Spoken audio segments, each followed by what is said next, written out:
ሳሰራ እንዳትበላ አይኔ የሚቆጣጠረኝ የለም ካልክ አላህ ይቆጣጠራል ቀድም የተባለውን ገንዘብ አንተም ዝም ብለ እንዳትበላ ባልሰራው ላ ፔሮል ላይ እንዳትፈርም ስራህን በደንብ እንደውም ጨምረ ነው መስራት ያለብህ በእኔ የተነሳ አንድ ሽማግሌ አንድ አሮጊትን ያለውበት መስሪያ ቤት መድከም የለበትም ነው ማለት ያለብህ የትኛውም ሰው ይሁን እያንዳንዱ ጎረቤቶቻችን ሰፈሮቻችን ያሉ ወንድሞቼና እህቶቼ አንድ እናት አካባቢ ላይ ስትخدማት ጡት ባታጠባህም አንተን ባይን ግን አሳድጋለች ልጄ ደናልክልኝ እያለች ነበር እቺን ሰትዮ ነው የምትخدመው ቁጭ ብለን ወንበር ላይ ምንሽከረከር ከሆነ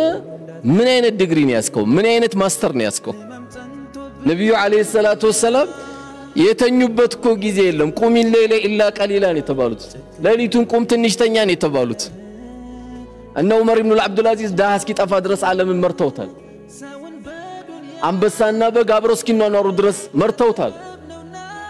እኛም ትንሽ ቦታ ዛሬ ትንሽ የሚባል የለም ከቀበሌ ጀምሮ ያለ ሰው ዝም ብለ ደሞዝ አትብላ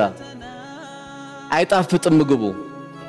አንተ ያልጣፈጠ ድንገት ባለቤት ጋር ምትጣላው ጨው ለምን አልጨመርሽም ወጡ ላይ ትላለ መጀመሪያ ስራ ላይ ጨው ስለሌለው